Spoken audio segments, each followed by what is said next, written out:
a todos, espero estén de la mejor manera en sus casas, que estén cuidando, que todo vaya bien con su familia.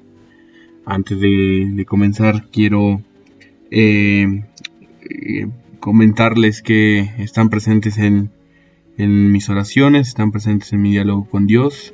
Deseo que todo vaya muy bien y que podamos juntos salir adelante en esta situación que estamos viviendo en el país y en el mundo en general.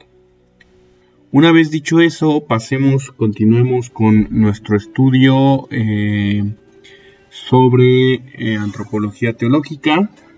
Vamos a continuar hablando sobre la libertad, hablaremos un poco sobre el pecado, sobre el mal, y es muy probable que ya no nos dé tiempo a hablar de la gracia. Mencionaré solamente algo por ahí, ¿no? Considerando o teniendo en cuenta que podemos dejar la cuestión de la gracia y que seguiremos discutiendo el tema si se me permite, en la continuación del curso cuando hablemos de teología del cuerpo. Pero más allá de eso, retomemos a partir de esta diapositiva en la que Ruiz de la Peña, en la que se expresa uno de los elementos importantes que Ruiz de la Peña destaca en el texto que hemos estado trabajando, donde nos dice que la libertad no es, pues, primariamente la capacidad de elección de este o aquel objeto, sino de este o aquel modelo de existencia, a cuya realización se subordina la elección de los objetos, a saber, la selección del material indispensable para la acuñación de la mismidad personal. Antes de continuar, quiero expresar, como notan ustedes, hay música de fondo. Todavía no me termino de adaptar esto de tener que dar una clase a una computadora o más bien de no tener el contacto personal que me encanta y al que estoy habituado.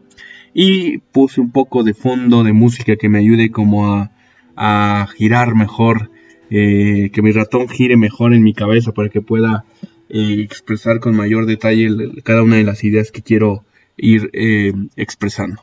Entonces, la libertad no es capacidad de elección. ¿Por qué es importante entender esto? Ya lo dijimos en algún punto, lo dijimos antes en el curso que hemos ido desarrollando, pero no podemos pensar que la libertad consiste solamente en el poder elegir algo.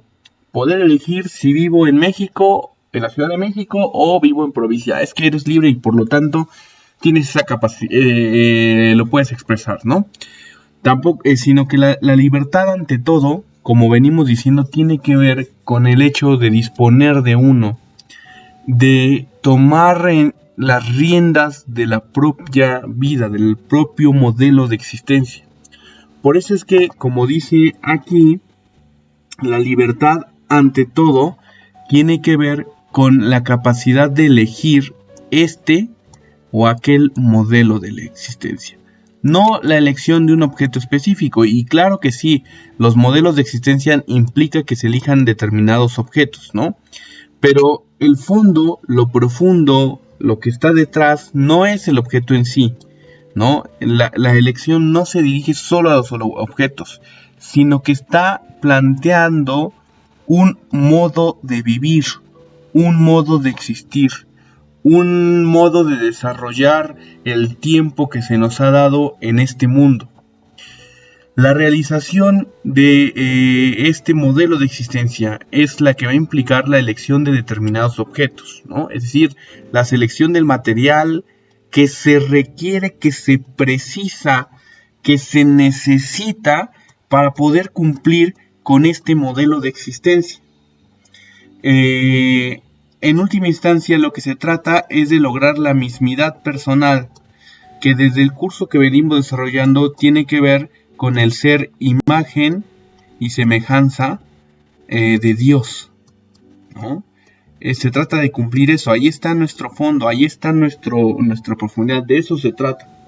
Entonces, entender que, y de lo que se trata es entender que la libertad no es nada más escoger X o Y, sino que X o Y beneficien, me acerquen, planifiquen, me ayuden a cumplir con determinado modelo de existencia.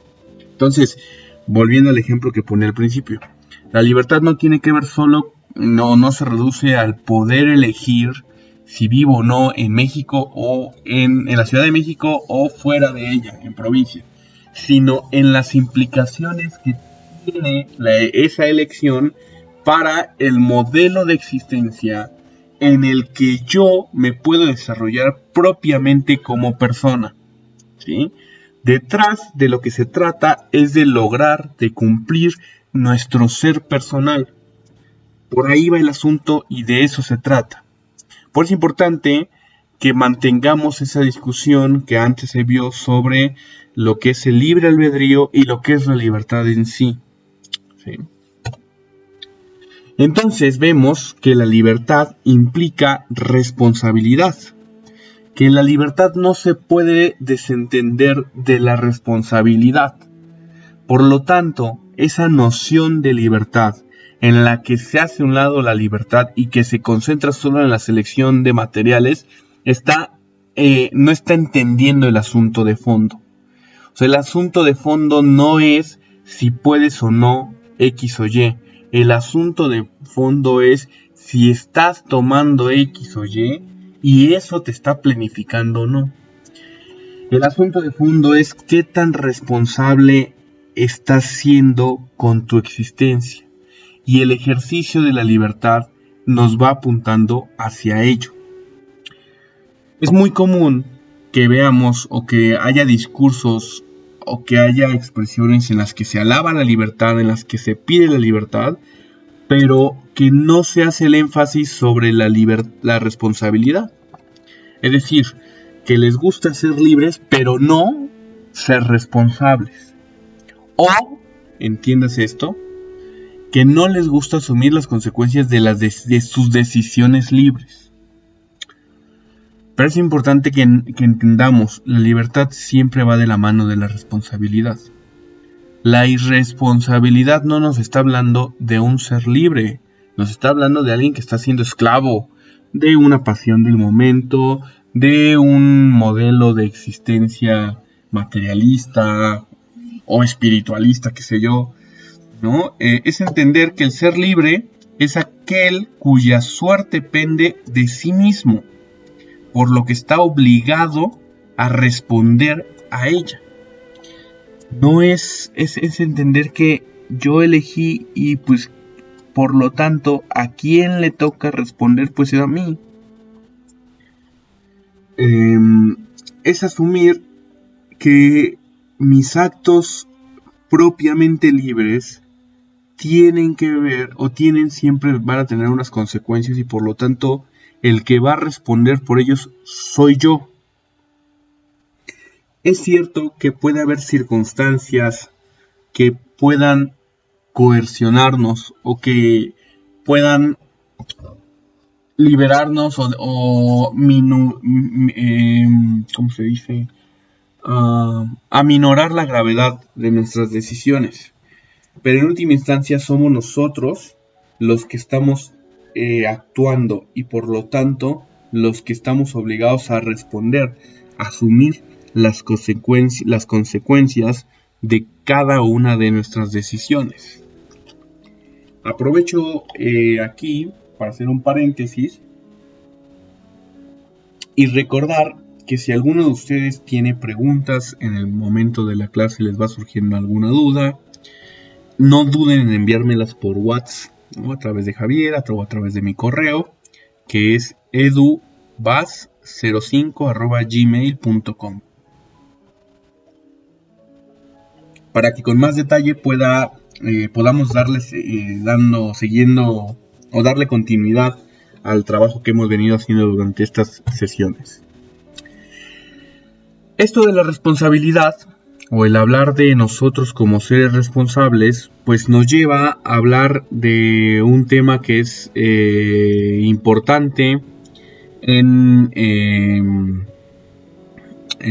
la cuestión, ya de alguna manera se mencionó.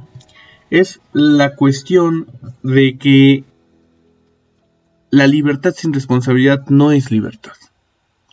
La libertad sin responsabilidad es una apariencia de libertad, pero libertad propiamente no lo es. Como dice Ruiz de la Peña, Una libertad sin horizonte, sin norte, sin tierra de promisión, es una libertad desorientada, desnortada, aterrada, no es sino apariencia de libertad. Esto en la discusión habitual es cuando se hace, o coloquial es cuando se hace la distinción entre la libertad y el libertinaje, ¿no? El libertinaje expresa el querer hacer lo que se nos dé nuestra regalada gana sin asumir nunca las consecuencias de nuestras decisiones. Pues aquí lo que se está expresando es que eso propiamente no es libertad. Es algo que se nos ha vendido como libertad, que se nos presenta como libertad, pero realmente no es más que una apariencia, no es más que una fake news, no es más que una un fraude. Eso propiamente no está siendo libertad. ¿Por qué? Porque cuando hablamos de un horizonte, cuando hablamos de un norte, estamos hablando del desarrollo de nuestro ser como personas. Y el eliminar este norte, eliminar este horizonte, implicaría entonces tomar decisiones a la deriva, tomar decisiones conforme a las instancias del momento o de lo que vaya sucediendo. Pero si se van tomando estas decisiones en esta medida conforme al momento, conforme a lo que vaya sucediendo, significa que propiamente yo no estoy llevando mi vida por algún lado, sino que mi vida está siendo llevada por X o Y, está siendo llevada por otras circunstancias ajenas a mi situación. Hoy en día es muy estudiado la forma en que, por ejemplo, nos llegan a manipular a través de las redes sociales. La forma en que nos llegan a manipular a través de la mercadotecnia, ¿no? Una persona que piensa que está bien, que vive libremente al elegir lo que le apareció en el momento y que no necesita tener un norte, un horizonte, una meta, una perspectiva de desarrollo, pues se está dejando llevar por lo que otros le está imponiendo como una necesidad, que otro le está imponiendo como algo que realmente le ayuda, pero no está ejerciendo o no está disponiendo de sí mismo, ¿no? Por eso esto no es más que una aparente libertad, esto no es más que un fraude, esto no es más que una máscara en la que se nos presenta un modelo, pero que realmente no expresa la realidad. Que realmente no es más que un fraude, repito. De ahí que entendamos que no se es más libre, como dice Ruiz de la Peña, porque se pueda hacer lo que a cada cual le apetezca. Se es más libre en cuanto se opta en la dirección del ser más hombre, más uno mismo, más persona. Dijimos que el ser persona no es algo estático, es algo dinámico. Sí, ya en tanto que somos seres humanos o que nosotros somos vida humana, estamos en la línea del ser personal. Pero esto no es algo estático, sino que implica un desarrollo.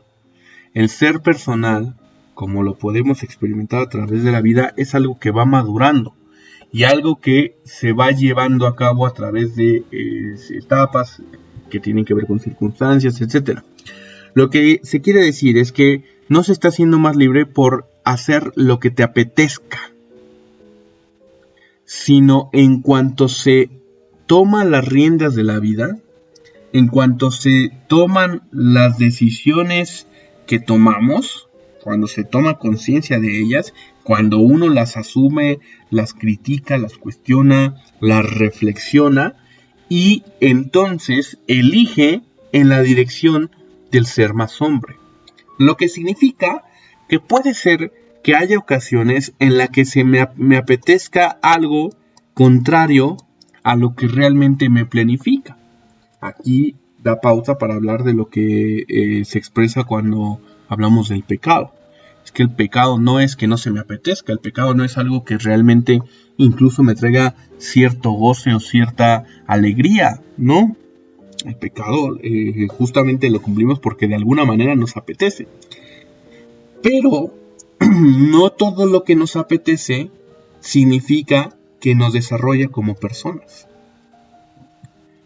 Uno va en el tráfico, que en estos días no vemos en la ciudad, y claro que cuando alguien no se forma para entrar a una de las avenidas principales, pues uno puede enardecerse y puede querer tocarle el claxon recordándole a su mamá.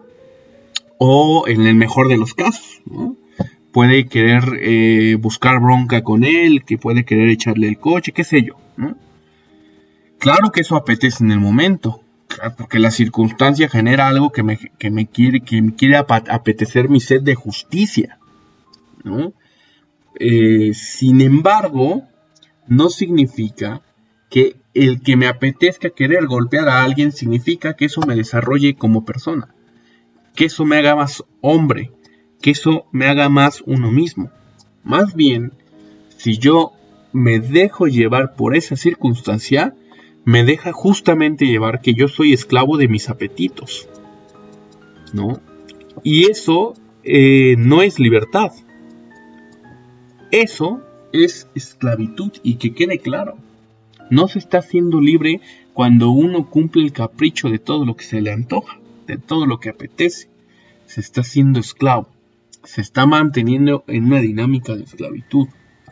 Y de lo que se trata en la vida es de luchar constantemente para ser más hombre, ser más mujer, ser más uno mismo, ser más persona. Otra vez, porque ser persona no es una instancia estática, es algo dinámico, es algo que se trabaja, es algo que implica esfuerzo, perseverancia y muchas otras cosas, que va a implicar una lucha constante, ¿no? Porque nuestra finitud, justamente por nuestra finitud, es que nos mantenemos en una dinámica de esclavitud, en una dinámica en la que vamos haciendo lo que otra cosa vaya dictando, y no propiamente lo que yo requiera para desarrollarme como persona. Dice Ruiz de la Peña. Ahora bien, ser persona significa disponer de sí, y solo dispone de sí el que se hace disponible, el que se pone a disposición. Es libre quien se posee a sí mismo, y solo se posee a sí mismo quien, lejos de cerrarse sobre sí en mortal autoclausura, se abre al riesgo de la relación con el tú y al futuro de su proyecto existencial. En el extremo opuesto, la exclusión de todo riesgo, la mayor seguridad posible, únicamente se da con la mayor limitación posible de libertad. Por ejemplo, con la renuncia a toda iniciativa y el abroquelamiento del yo en un recinto amurallado. Entonces, volvamos. Ser persona, ya lo dijimos, lo hacemos énfasis, tiene que ver con el disponer de uno mismo. El tomar nuestra existencia en nuestras manos y desarrollarla. Pero lo paradójico es que ese desarrollo solo se logra cuando somos capaces de disponernos, de hacernos disponibles, de disponernos haciéndonos disponibles. O otra forma de decirlo, que solamente disponemos de sí cuando somos capaces de superar nuestros egoísmos, cuando somos capaces de superar nuestros egocentrismos, nuestra egolatría, y somos capaces de ir más allá de nosotros para ponernos a disposición de proyectos de otros.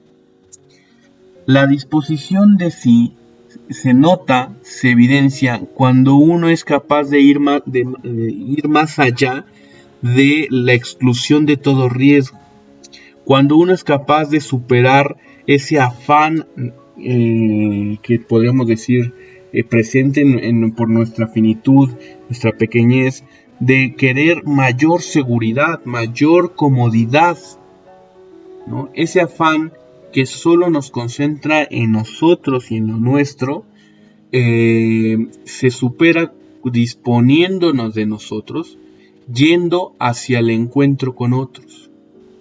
Y aquí es un tema que a mí me ha impactado mucho, no solamente desde la perspectiva teológica, sino la perspectiva filosófica, y ahora pienso justamente en Martin Buber, en el tema de que ser persona implica el abrirse a un riesgo, el ser capaz de asumir la vulnerabilidad que es la relación con otros. Y esto nosotros lo podemos experimentar en nuestras relaciones personales. Pensemos cuántas veces la decepción de una relación con otros, que no necesariamente es la relación amorosa, nos dispara o nos lleva o nos empuja hacia el querer excluir todo ese riesgo. Nos lleva hacia el encerrarnos en nosotros y poner todos los obstáculos posibles para que vuelva a suceder una relación como la que tuve, y entonces yo ya no vuelva a sufrir. Pero que quede claro, cuando hablamos de la vida, cuando hablamos de ser persona, hablamos de el encuentro interpersonal. No se es persona en el aislamiento, se es persona disponiendo de sí, dándose, donándose. Por lo tanto, se es persona también sufriendo en las relaciones interpersonales, en los desencuentros que vamos a llegar a tener. No solamente en eso, también justamente en la empatía que llegamos a tener con nosotros. Cuando me duele el sufrimiento ajeno, pues de alguna manera significa que algo va bien en cuanto a mi ser personal. Que yo no sea, o que no el sufrimiento de los demás no me sea ajeno, significa que algo se está haciendo bien. Pero también cuando el otro me decepciona, significa que realmente algo hice bien como persona. No porque la decepción o lo que haya hecho el otro que me ha hecho sufrir significa que sea bueno, sino porque el hecho de no ser indiferente al encuentro, no ser indiferente a lo que sucede, señala y apunta hacia mi desarrollo como persona. Digo, ahora yo lo he dicho en el sentido negativo, pero lo podemos pensar también en el sentido positivo, en el que también el alegrarme con el otro por sus triunfos, por sus logros, pues y hacerlo sinceramente de corazón, no de dientes para afuera, pues algo me apunta de que algo como persona estoy haciendo bien. En cambio, la envidia, cuando otros se desarrollan, cuando otros logran algo que yo no logro, pues señala de alguna manera que me falta desarrollo personal. Entonces pasamos a 4 notas de lo que sería la libertad, o notas que caracterizan, que distinguen la libertad del ser humano. Estas, perdón, como venimos trabajándolo, todo esto lo encontramos en el manualito de Ruiz de la Peña, que se ha estado utilizando en la sesión, y ahí justamente van a encontrar un apartado específico donde se habla de estas notas distintivas, y sigo el esquema que Ruiz de la Peña marca en su texto. La primera de las notas es que la libertad es siempre situada. ¿Qué significa esto? Que es primero asumir, no estamos hablando sí estamos hablando de la libertad en abstracto, pero la libertad siempre la vamos a ver en contextos específicos.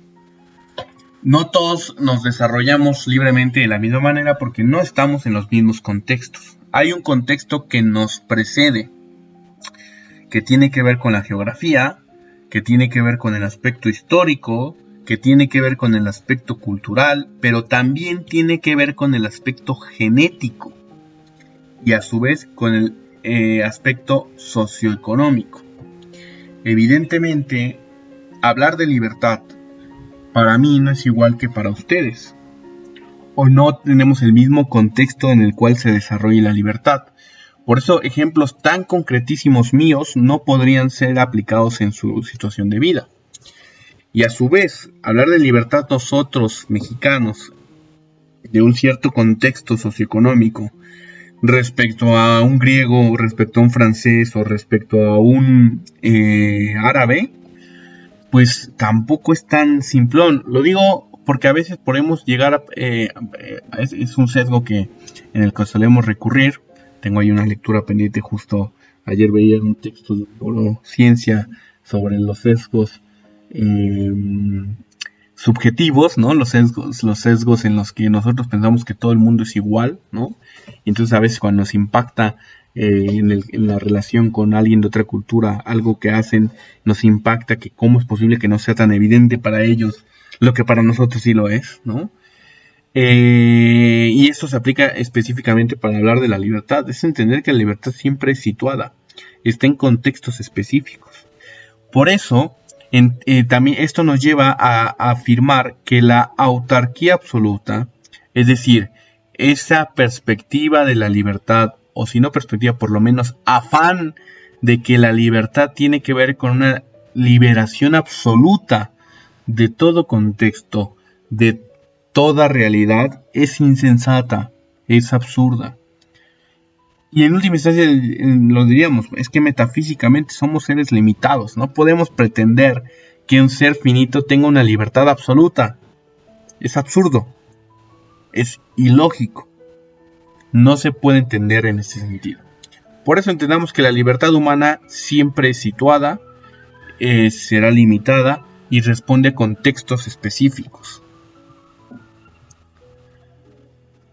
Antes de pasar, pienso, por ejemplo, en un acto que pueda cometer un niño recién nacido y un acto que pueda cometer una persona mayor. Evidentemente, no podemos pensar que el mismo acto está expresando libertad en uno u otro.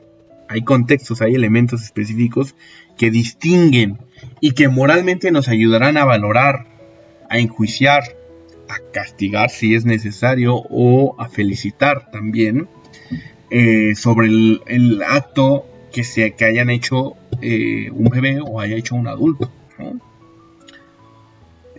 Pienso ahorita justo en la película que está ahorita haciendo tendencia en México en Netflix, que les recomiendo mucho que vean, la de El Milagro de la Celda 7. Véanla y entenderán esto que estoy diciendo. Notas distintivas de la libertad. Vamos a la segunda, que es entender que cuando hablamos de libertad estamos en última instancia hablando de un acto teologal. ¿Qué significa esto? Que la libertad está ligada a nuestra, siempre, aunque seas religioso o no, seas o no creyente en Dios, siempre está ligada o está vinculada al hecho de que la libertad es una toma de postura ante Dios. No hay un solo acto libre que no esté expresando mi postura respecto a Dios. Y evidentemente, dado que el acto, la libertad en sí, en su mayor expresión, implica el disponer de sí mismo, el acto más libre entonces será el del acogimiento de nuestro principio y fundamento. El de asumir a Dios como nuestro principio y como nuestro fundamento. Y esto nos lleva a entender que Dios, la dinámica de Dios, no es la de doblegar y vencer por la fuerza, sino la de la convicción, la de que con el convencimiento, la de la atracción, en la que el ser humano por sí mismo decide o no acoger a su principio y fundamento. Y eso es muy importante porque en nuestros ámbitos religiosos es muy común que haya gente que no solamente que ore porque Dios doblegue la libertad, ¿no? Que implicaría que no estás entendiendo, o sea, 2000 años de historia y no solo 2000 años, hablaríamos de toda la historia de la humanidad, no te está quedando claro que Dios no doblega la libertad. El hombre se desarrolla y es por sí mismo y va siendo por sí mismo y Dios nunca va a doblegar. Dios no va a forzar a nadie que crean en él, ni que cumplan su voluntad.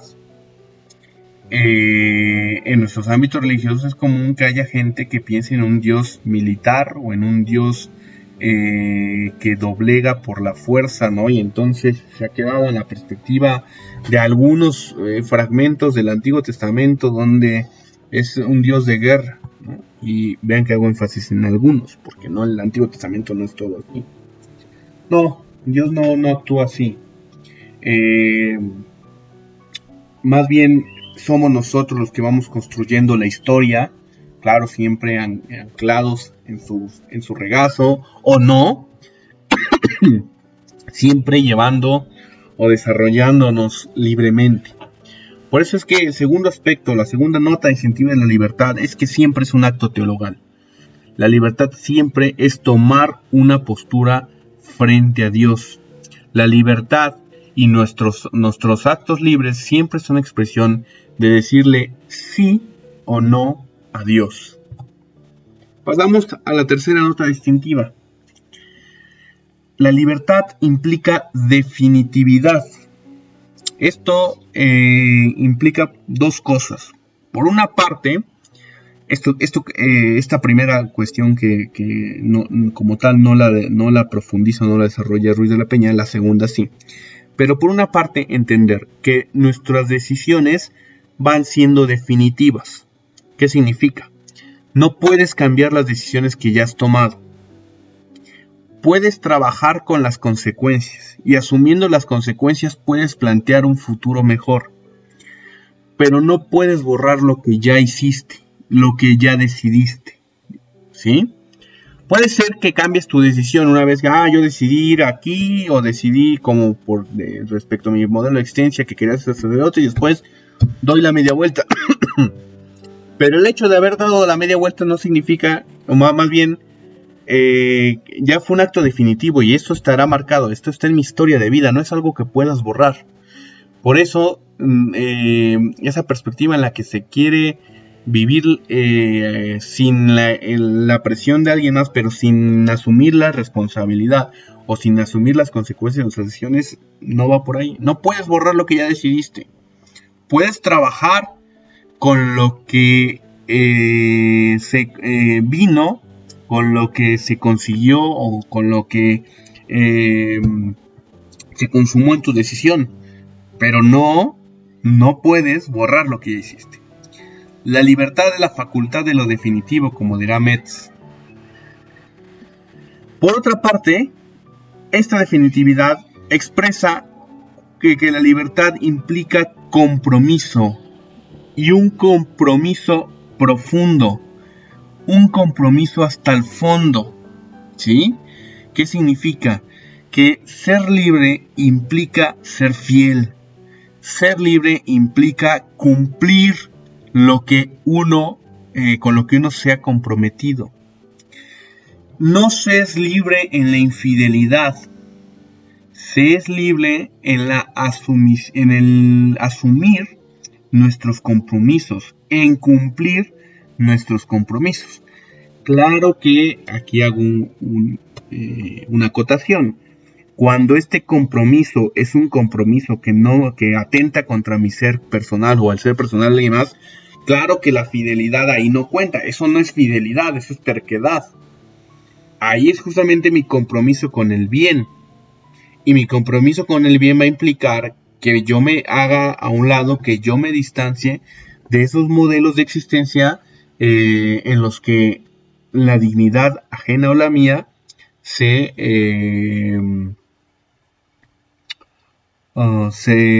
denigran, valga la redundancia. Pasamos al cuarto. La cuarta nota distintiva de la libertad. La libertad humana es un concepto englobante. ¿Qué significa? Que la libertad humana tiene que ver con las libertades en general. Tiene que ver con la situación social que vivimos, la situación económica, con la situación biológica, etcétera, etcétera. No hay libertad cabal sin libertades. No hay libertad individual sin libertad social, ¿no? No podemos pensar que yo soy libre habiendo miles de hermanos míos, miles de personas que no lo son. No, la libertad, mi ser libre, siempre me va a, como implica disponer o estar en disposición a otros, siempre va a aplicar hacia la sociedad. No puedo pensar que yo soy libre en una sociedad en la que el resto no lo es, ¿no? No, siempre la dimensión comunitaria va a estar presente en la perspectiva cristiana y evidentemente cuando hablamos de libertad también está presente. La libertad implica no solamente al individuo, sino tiene que ver con la sociedad, por una parte. Por otra, la libertad implica no solamente un aspecto del individuo, sino toda su integralidad, toda su historia. Esto nos lleva, entonces nos apunta a ver que la libertad es un asunto complejo, no es un asunto simplón, es un asunto que tiene que ver con la totalidad de lo que es el ser humano.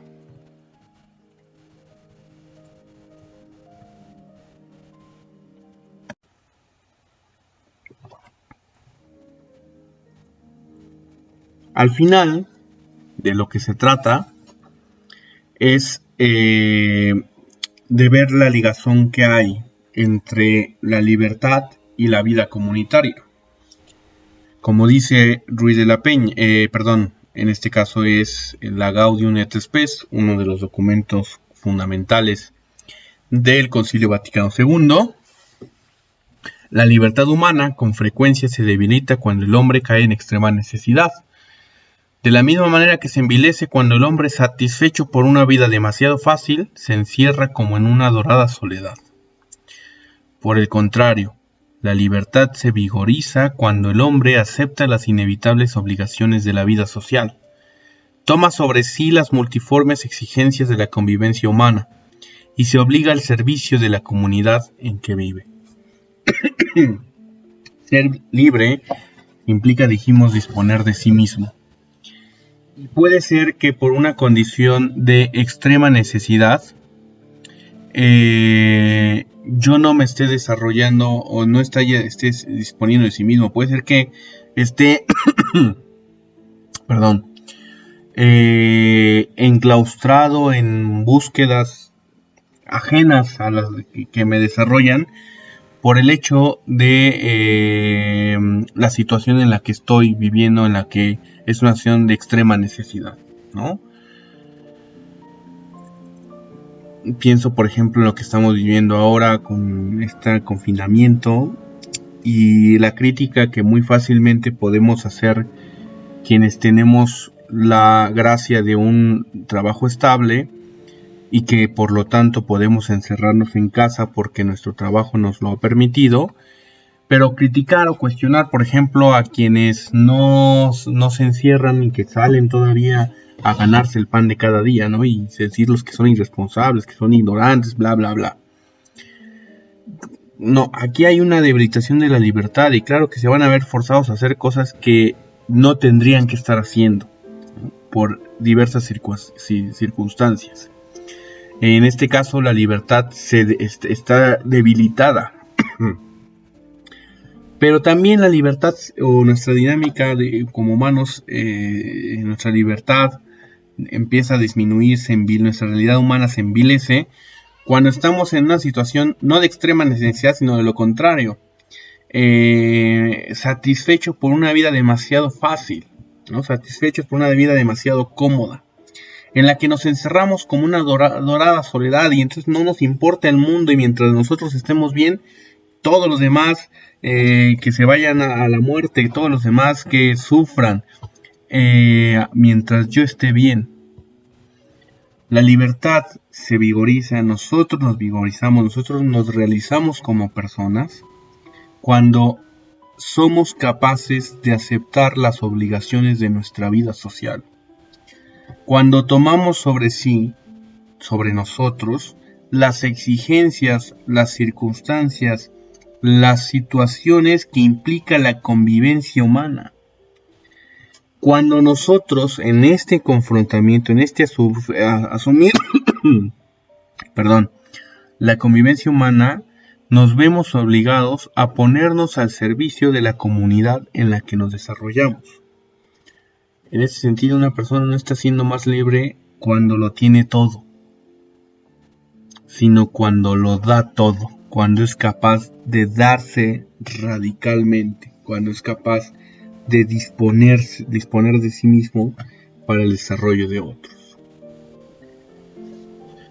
Así dejamos un poco al lado la libertad y pasamos a hablar de otro de los aspectos importantes cuando hablamos de el ser personal, cuando hablamos de lo que implica ser persona. No solamente es ser seres libres, sino que ser persona también implica que somos seres conscientes. Esto está más ligado a la perspectiva clásica o la perspectiva que encontramos, por ejemplo, en el Catecismo de la Iglesia, cuando hablamos del ser, imagen y semejanza de Dios, que señala, por ejemplo, que tiene que ver con nuestra capacidad de conocimiento, ¿no? La cuestión es que cuando hablamos de conciencia o hablamos de seres conscientes, hay que entender que hay dos concepciones en las que se concibe conciencia. No es que estén peleadas, van de la mano, pero son diferentes y eso hay que dejarlo muy claro. La primera, en el sentido en el que hablamos cuando la expresión de que somos imagen de Dios, imagen y semejanza de Dios, cuando somos capaces de conocimiento, es la perspectiva psicológica en la que conciencia tiene que ver con esa capacidad que tiene el ser humano de estar ante sí o ante lo real. Conciencia tiene que ver con nuestra capacidad de conocer, de comprender, de reflexionar, de mirar los acontecimientos de la vida, los hechos y discernir. Conciencia tiene que ver entonces con el hecho de darse cuenta de lo que sucede o no. Y en este sentido es el ejemplo, por ejemplo, cuando se dice, es que no eres consciente de lo que puede suceder. Ahí nos estamos refiriendo justamente a la conciencia como en este sentido psicológico. El otro sentido, y el sentido en el que tal vez está más arraigado, es la conciencia moral. La conciencia, o referirnos a la conciencia como algo moral. Y es el clásico en el que, por ejemplo, se refiere a la conciencia como el Pepe el Grillo, ¿no? O como el angelito que está a un lado combatiendo al diablito que también está aconsejando. La conciencia moral es esa capacidad de comprensión ya no de la realidad, ya no de los acontecimientos, ya no de las situaciones que se viven en la existencia, sino del bien y del mal. La conciencia moral está ligada a la noción del bien y del mal. Es esa voz que nos recrimina respecto a las situaciones o al asumir la responsabilidad de nuestras acciones. Entonces, que quede claro, son dos concepciones que son diferentes, están ligadas, sí, ¿por qué? Porque entre más consciente psicológicamente sea una persona, más consciente moralmente lo será. Entre menos consciente puede ser que menos consciente psicológicamente menos consciente moralmente. Al menos desde la perspectiva clásica, la perspectiva que lo trabajo yo. Por lo tanto vemos que hay una mutua implicación, pero es importante que entendamos que no son lo mismo, son diferentes. Desde la perspectiva bíblica, cuando hablamos ya sea principalmente de conciencia moral, pero también de la conciencia como esta capacidad de conocer la realidad, vamos a encontrar en el Antiguo Testamento varias que las acepciones, bueno, o más bien, no vamos a encontrar el término griego de conciencia o el término a que se refiere como tal en la Sagrada Escritura, en el Antiguo Testamento. Lo vamos a encontrar más bien como corazón, como sabiduría, como espíritu. El término conciencia es propio de la reflexión grecorromana, ¿no? Que es muy posterior, bueno, en algunos textos contemporáneos a los textos del Antiguo Testamento. Más bien vamos a encontrar un fuerte énfasis de la conciencia como corazón o como sabiduría y espíritu, y aquí encuentran algunos ejemplos de ellos. El chiste es que la Sagrada Escritura, el Antiguo Testamento, sí conciben al hombre como un ser siempre ante Dios, siempre, ¿no? El hombre como ser siempre de Dios significa que es alguien que siempre está respondiéndole a Dios, que siempre tiene la obligación de responderle y al que Dios está buscando. Tiene que ver también con el hecho de que el hombre es un ser personal y ser colectivo, y el hombre es un ser con capacidad de aceptar o rechazar, ¿no? Que son como elementos básicos o atributos que tienen que ver con el término de lo que hoy en día nosotros llamamos conciencia. Pero repito, más bien en vez de conciencia encontraremos el término corazón y encontraremos los términos sabiduría y espíritu para referirnos a lo que tradicionalmente llamamos conciencia. En los evangelios sinópticos, perdón, en un segundo.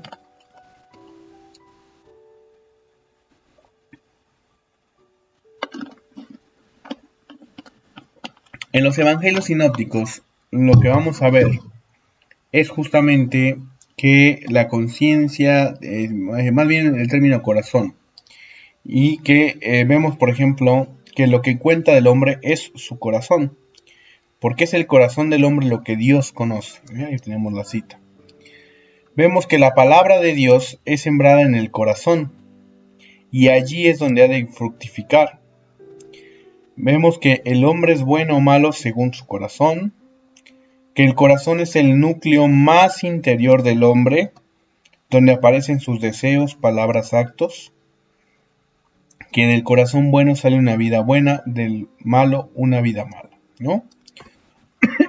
Tampoco aparece el término conciencia como tal, otra vez, es un término, si bien esos textos ya fueron escritos en griego, no es propio de su terminología, no es propio de la reflexión que encontraremos en los sinópticos, es posterior, o es ajeno pues a esta cultura o a este ambiente específico, pero sí están ligados a la tradición judía, en la que el corazón es el lugar clave en el que se concibe el comportamiento moral del hombre en este caso, ¿no? Ahora, hay que entender, la conciencia también es una realidad dinámica. No es algo que ipso facto ya está desarrollado y ya pueda dar todo de sí mismo. Es algo que implica todo un trabajo, es algo que implica formación, es algo por lo tanto que implica toda una vida. En este sentido, cabe decir que entonces hay posibilidad de un juicio erróneo. ¿Qué significa esto? Hay posibilidad de que uno se conciba muy consciente y se equivoque. Hay posibilidad de que uno esté decidiendo, que haya hecho un discernimiento profundo, haya reflexionado arduamente sobre sus decisiones, haya hecho un trabajo de conciencia, pero que se equivoque. ¿Por qué? Porque el trabajo de conciencia, tanto en el sentido psicológico de ir conociendo la realidad, como en el sentido de moral de ir profundizando y conocer con detalle lo que es el bien y lo que es el mal, implica todo un trabajo. Y evidentemente puede ser que que haya posibilidad del error. Por ejemplo, pienso en un tema, por ejemplo, cuestiones como de política, ¿no? Que uno puede hacer que crea fervientemente que determinado político es el mejor, o determinado político es el peor, que es una basura, ¿no? Y que sea algo que esté muy arraigado en mi conciencia, con base en mis deducciones y en mi perspectiva. Y entonces que en conciencia yo no vote o sí vote por determinado. Pero hay que decir que si no hay un trabajo profundo de conciencia, puede haber un error en mi elección. Lo que significa que también implica que puede haber una corrección de decisiones que haya hecho, de pensamientos, de afirmaciones que en un momento de la vida haya hecho. Yo siempre les digo que cuando volteo, antes que tenía Twitter y veía los tweets que yo publicaba hace 5 años, hace 7 años, ¿no? Cuando estaba en el seminario, hoy en día me dan vergüenza. Claro, hay todo un trabajo que he ido haciendo, un trabajo académico que cuando volteo hacia atrás digo, qué vergüenza, qué pena que con tanta seguridad haya hecho eso, ¿no? Y seguramente en 10, 15 años que vuelva yo a ver hacia atrás, ¿no? Ahora algunos escritos o lo que sea, pues me avergonzaré de algunas cosas. ¿Por qué? Pues porque la conciencia es algo que implica toda la vida, es una tarea de toda la vida. Es algo que se va a ir formando, que se va a ir trabajando, no de la noche a la mañana, no de un año a otro, sino durante toda la vida. Y formar la conciencia, por lo tanto, es indispensable también para la plenitud como personas. Porque la formación de la conciencia nos va a llevar, o nos debería llevar, hacia el encuentro con el otro, hacia el desprendimiento de sí mismo. Al darnos cuenta pues de la pequeñez, lo absurdo de nuestros egoísmos. Por eso es importante desde la perspectiva cristiana que entendamos que la formación de la conciencia no solamente es un trabajo de estudio intelectual general, sino es un trabajo de estudio también de la palabra de Dios, que no se reduce a la Biblia, va más allá de eso, y que si queremos reducir en algún punto es a los evangelios, ¿no? Vean que lo que acabo de decir se puede malinterpretar de muchas maneras, pero lo que quiero expresar es que si queremos una síntesis de lo que es la voluntad de Dios, lo que es su palabra, pues vamos a la palabra misma que es Jesús, ¿no? Antes que ir a otros textos.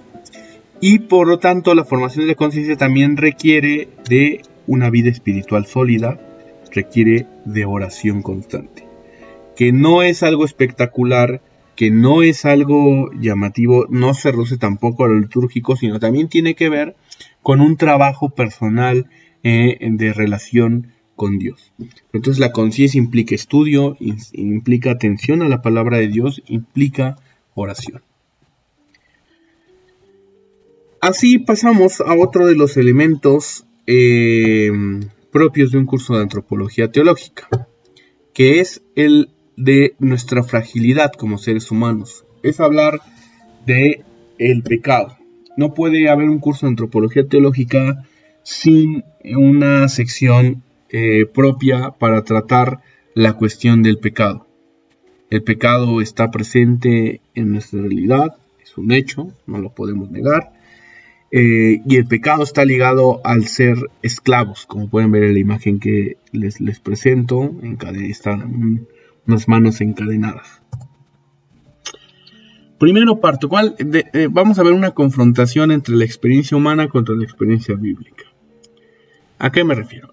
La experiencia bíblica nos habla de un Dios bondadoso, de un Dios que todo lo puede, en algunos textos, sobre todo el Antiguo Testamento, no de Jesús, ¿no? Cada vez que, sobre todo ahorita en esta época que he estado reflexionando sobre la situación que estamos viendo, me convenzo de que Jesús nunca nos habló de un Dios todopoderoso, ¿no? Pues es tema de otra cuestión y que en algún otro momento lo podemos platicar. Pero la experiencia humana nos habla de que al final de los tiempos vencerá, ¿no? Dios, y todo será bueno, ¿no? Y a final de cuentas el Apocalipsis, aunque es muy temido, cuando se lee, se le estudia, van a ver que es la típica historia del final feliz, de las historias que tanto nos encantan en las películas, en la literatura, etc. Pero la experiencia humana nos dice otra cosa. En la experiencia humana es muy palpable el sufrimiento de día a día. La experiencia humana, en la experiencia bíblica se nos dice que el hombre es bueno en sí. La experiencia humana nos dice que tal vez no es tan bueno. Si yo le quito la perspectiva de fe, cuando pienso, por ejemplo, en la situación que estamos viviendo ahorita, en la desigualdad, en la injusticia social, en una guerra, como la imagen que tenemos aquí en la pantalla, evidentemente no logro ver, no alcanzo a percibir que el hombre sea bueno. Veo todo lo contrario. Cuando veo la escritura, cuando me voy a los textos bíblicos, Génesis, los que hemos trabajado, al mismo Jesús, vemos lo contrario.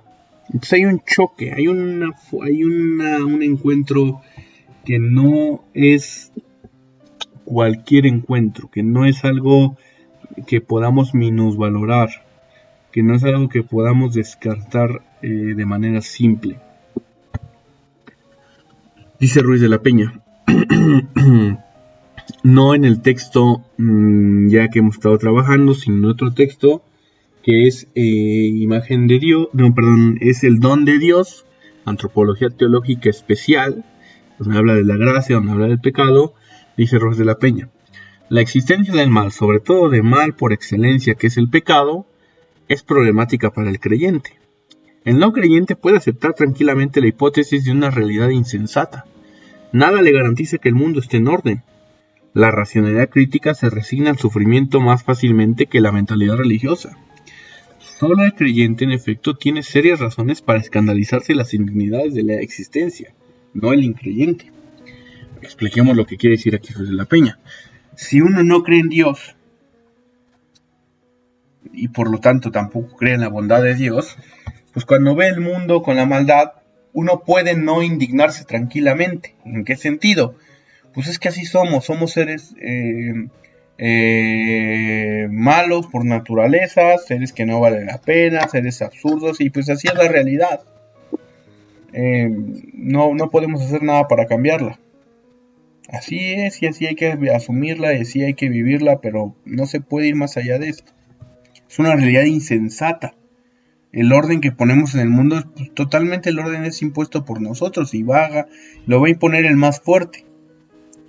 Sin embargo, el creyente sí debe escandalizarse. El creyente no puede estar cómodo con el sufrimiento del mundo, a menos que sea alguien que conciba no al Dios de Jesús, sino un Dios con otras características, ¿no? Aunque se diga cristiano.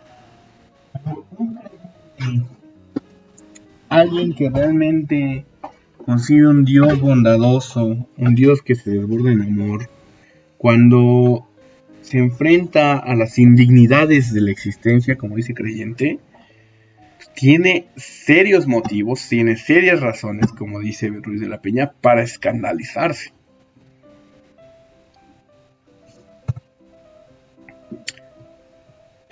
¿Cómo es posible que Dios, siendo tan bueno, haya creado un mundo tan malo? Podría ser una de las expresiones que podríamos llegar a afirmar. Pienso en el yavista, justamente que eso en última instancia es lo que intenta trabajar, intenta mostrar, intenta defender la hipótesis de un Dios bondadoso frente a todo el sufrimiento que se da en la existencia, frente a toda la maldad que se da en el mundo.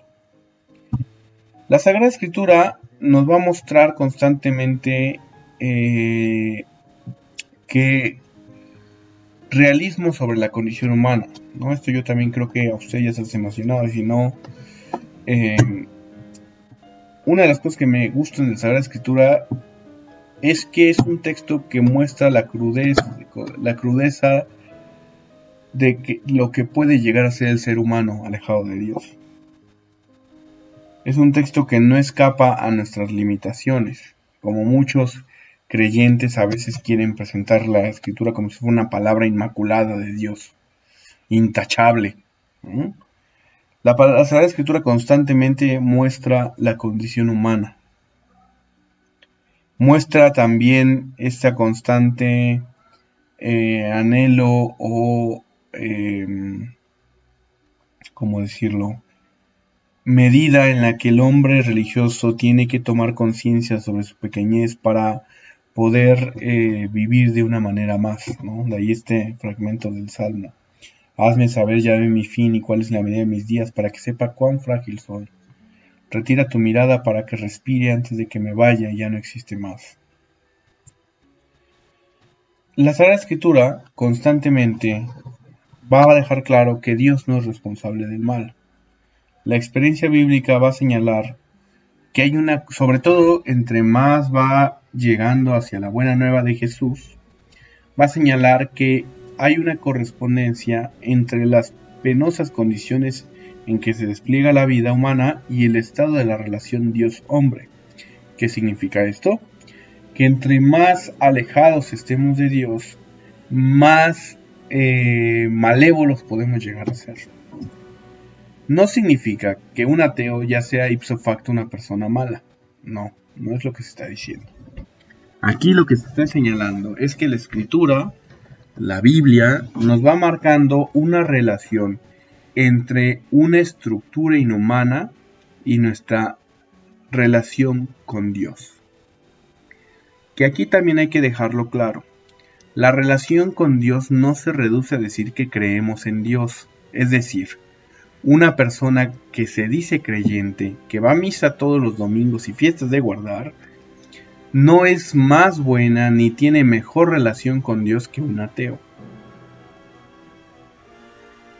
Porque la relación con Dios tiene que ver con esto que hemos señalado sobre la libertad, que tiene que ver con esto de darse a sí mismo, con esa capacidad de desprendimiento.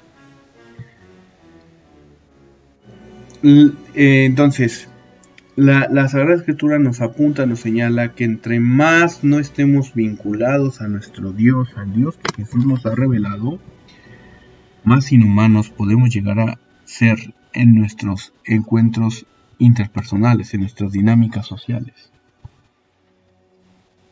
Es decir, dice, no, esto no lo dice Ruiz de la Peña. La respuesta a la pregunta ¿de dónde viene el mal? Es del corazón que se ha pervertido, optando ante todo por un becerro de oro, un ídolo, en vez de asumir al Dios que se nos ha revelado en Cristo como cimiento de la propia existencia. Es la afirmación absoluta de autonomía frente a la disposición radical que nos exige darlo todo, ¿no? Pero entonces, ¿de dónde viene el mal?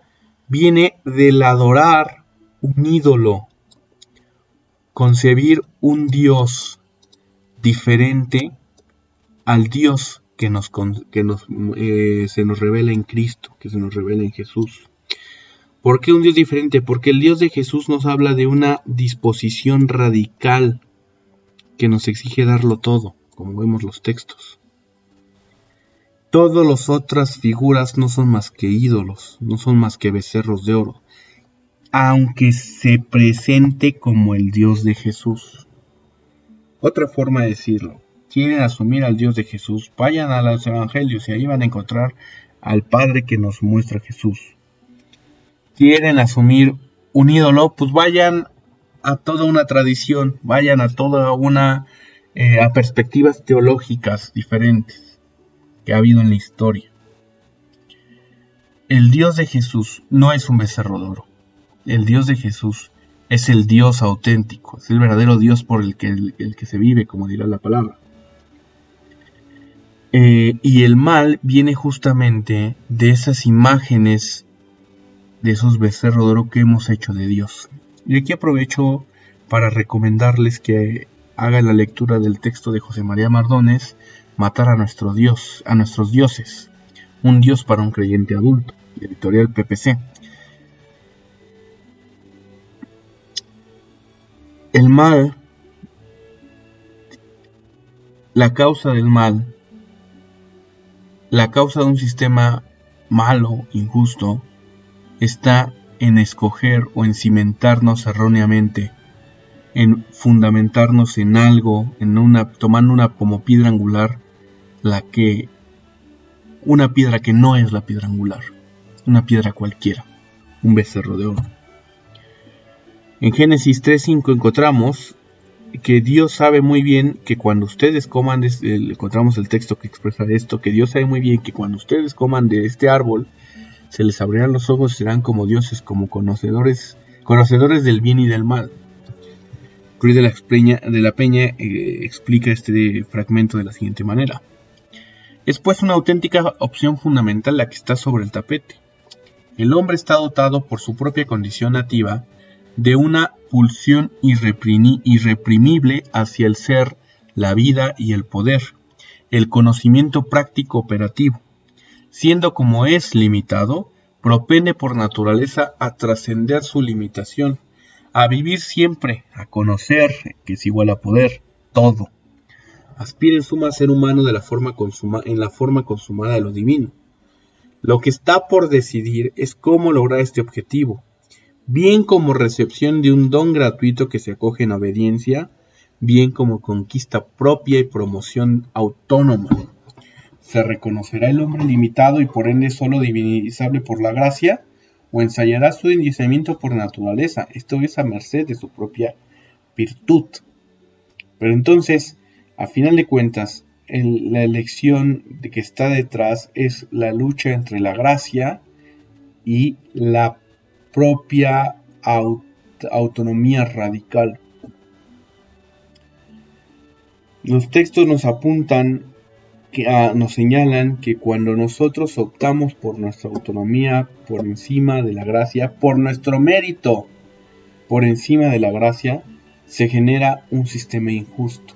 Y esto es muy palpable en los sistemas religiosos, en los que también se nos ha mezclado esa idea meritocrática de que la relación con Dios se basa en el mérito y que Dios ama más a los santos, a los buenos, cuando no es así. Al menos no es lo que nos expresa Jesús. La gracia, el amor de Dios, cuando prima en nuestra vida, nos lleva a desarrollar sistemas distintos, sistemas humanos, sistemas dignos, dignificantes. Cuando está ausente la gracia y el amor de Dios, cuando concebimos a un Dios justiciero, a un Dios vampiro chupasangre, que ha pedido que su Hijo muera en la cruz para salvarnos, entonces la dinámica es diferente. Y eso se lleva a todos los contextos, no solamente religiosos, sino culturales, sociales, políticos. Cuando el fundamento no es la gracia, no es el amor, no es la misericordia, el sistema va a ser un sistema injusto, un sistema estructurado en el que el pecado se ha hecho una estructura. Cuando hablamos del pecado es irremediable que acudamos a lo que la tradición nos expresa, en este caso del catecismo de la Iglesia como tal. Siempre digo que lamentablemente a veces se nos ha simplificado de más el asunto del pecado, diciendo que el pecado es una ofensa a Dios. Sin embargo, el pecado es más que eso. Como dice el catecismo en sus numerales 1849 y 1850, el pecado es una falta contra la razón, la verdad, la conciencia recta. Es faltar al amor verdadero para con Dios y para con el prójimo, a causa de un apego perverso a ciertos bienes. Hiere la naturaleza del hombre y atenta contra la solidaridad humana. Entonces, cuando hablamos de pecar, cuando hablamos del mal, estamos hablando no solamente de ofender a Dios, ni tiene que ver solamente en primera instancia con eso. Tiene que ver con una falta contra lo racional. Tiene que ver contra una falta contra la verdad. Tiene que ver con una falta contra la conciencia recta. Es la falta en última instancia contra el amor en su máxima expresión, contra el amor auténtico, el amor con Dios, el amor con el prójimo, que están ligados y nunca se les puede separar. Hiere la naturaleza del hombre. ¿Qué significa esto? No hiere al hombre de manera individual solamente, sino que atenta contra la solidaridad de todo, atenta contra el todo que somos. El pecado es una ofensa a Dios, lo trata en el siguiente numeral, no como en primera instancia. Esto es muy importante porque a veces nos hemos quedado cuando hablamos del pecado solamente aquí. El pecado es una ofensa a Dios, contra ti solo pequé, cometí la maldad que aborreces. El pecado se levanta contra el amor que Dios nos tiene y aparta de él nuestros corazones. Como el primer pecado es una desobediencia, una rebelión contra Dios por el deseo de hacerse como dioses. pretendiendo conocer y determinar el bien y el mal. El pecado es así, amor de sí hasta el desprecio de Dios, ¿no? Pero lo que me interesa señalar aquí, no es el pecado como una ofensa a Dios, no es lo primero. El primero es señalar el pecado como una falta contra la razón, la verdad, contra el amor, contra el prójimo, Dios, contra el prójimo. Y es una ofensa a Dios en tanto que el pecado, el acto malo, nos lleva a elevarnos por encima de Dios, a sobreestimarnos, a asumirnos más allá de lo que nos corresponde, al querer hacernos como dioses. En Génesis 3:7 podemos encontrar, por ejemplo, cuando se dan cuenta que el pecado es esencialmente falaz e ilusorio. Es un castillo de arena, como les pongo aquí en la imagen. Por muy bonito, majestuoso que pueda llegar a ser, es un castillo de arena. ¿Por qué? Porque nunca cumple su promesa. El pecado puede prometernos la satisfacción, puede comprometernos la felicidad, pero sí, nos dará momentos de alegría, nos dará momentos de tranquilidad, pero no nos dará la plenitud. No nos dará nuestro desarrollo como personas.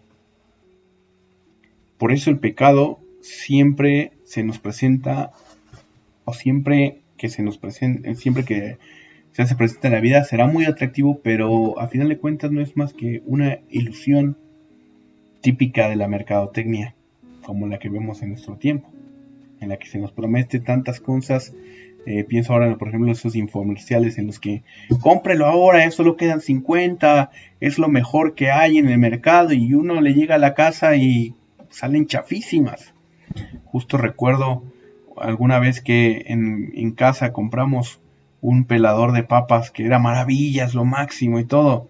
Lo compramos y salió chafísima, no funcionaba bien, no servía. Y al poco tiempo pues ya se dejó de usarlo, porque nada más fue algo ilusorio, algo que nos metieron, que nos atrajo, pero realmente no nos llenó, no nos consumó. Pues así pasa en el pecado. Y creo que cada uno de nosotros podemos mirar en nuestra historia de vida y justamente podemos ver todas estas circunstancias en las que el pecado no nos ha satisfecho, en las que el pecado ha sido algo que nos ha dejado con ganas de más. ¿De dónde viene el pecado? ¿O por qué somos capaces del pecado? Primero que nada debemos que entender, pues porque nosotros no somos Dios, somos seres finitos, somos seres creados. Por eso es que en nosotros está la posibilidad estructural de caer, de pecar, porque no somos Dios, somos seres con límites, somos seres finitos. Nuestra naturaleza es de barro, ¿no? Entonces, en principio hay que entender esto desde una perspectiva metafísica, diríamos, es entender nosotros, es posible el pecado en nosotros porque no somos Dios, porque no somos la bondad absoluta, porque no, y podemos recurrir a las explicaciones filosóficas, ¿no? Desde la perspectiva teológica diríamos, pues porque nuestra naturaleza es de barro, nuestra naturaleza es frágil, fácilmente se rompe, fácilmente se corrompe. Para fortalecer nuestra naturaleza es necesario el trabajo del corazón, el trabajo de la conciencia, y esto es un proyecto. Y ahí está el detalle, diría Cantinflas. Implica esfuerzo, implica un trabajo constante. Ya dijimos que es un trabajo de toda la vida. Por lo tanto, cuando nos descuidamos, cuando nos bajamos la guardia en ese trabajo, evidentemente pues la fragilidad saldrá a flote. Y también por eso hay que entender que es el sentido de la misericordia divina. Porque, si se lo voy a decir de una manera muy simplona, ¿no? Dios mismo sabe que Él mismo nos hizo con esta naturaleza. Sabe que no somos Dios. ¿Ustedes creen que Dios no se va a tocar el corazón? ¿Ustedes creen que Dios no va a ser capaz de ser misericordioso sabiendo que nosotros no somos la perfección absoluta? Sabiendo que nuestra naturaleza es frágil, sabiendo que nuestra naturaleza es de barro. Y aquí damos paso al último tema que mencionaré muy brevemente. Ese es el sentido de la gracia. Nosotros estamos aquí por gracia. Dios nos ha dado la existencia, nos ha dado la compañía y todo lo que somos, no porque lo merezcamos, sino en instancia porque es fruto de su amor, fruto de su misericordia. La misericordia que Dios ofrece en Jesús y con que constantemente vemos en la obra de Jesús, es un acontecimiento magnífico. Es un acontecimiento que nace del corazón de Dios, que nace del hecho de entender que nosotros no somos Dios. Por eso la gracia es un asunto que siempre debe primar y que siempre hemos de estar buscando. Que también nuestra vida la hemos de entender en esta dinámica de la gracia. Y hace un tiempo ya decíamos que hablar de entender, que a veces nos cuesta trabajo entender al otro como un don en nuestra vida, pero también nos puede llegar a costar mucho trabajo entendernos como un don para los demás. Si entendemos que somos un don para los demás, entonces tendríamos que tener manos a la obra, no para decirnos, miren la maravilla que soy, me están despreciando, sino al contrario, justo implica que me ponga manos a la obra y hacer lo mayor posible el trabajo necesario para que este ser don se vea manifiesto en la vida de los otros. Es la dinámica de la gracia a la que estamos llamados. Como hombres, somos seres imagen y semejanza, y en última instancia, esa imagen y esa semejanza se debe ver expresada en una existencia de gracia, que es gratuita, que no responde a los méritos, que responde a la lógica de la donación, a la lógica del amor. Les agradezco mucho por estar presentes en estas clases, por estar presentes en este curso. Una vez más reitero que espero que su familia esté con bien, que todo vaya muy bien en sus casas, guárdense, protejan a los suyos, especialmente a los más vulnerables, seamos responsables unos con otros y que Dios los siga bendiciendo. Espero sus preguntas a través de WhatsApp, a través de mi correo. Un abrazo fuerte.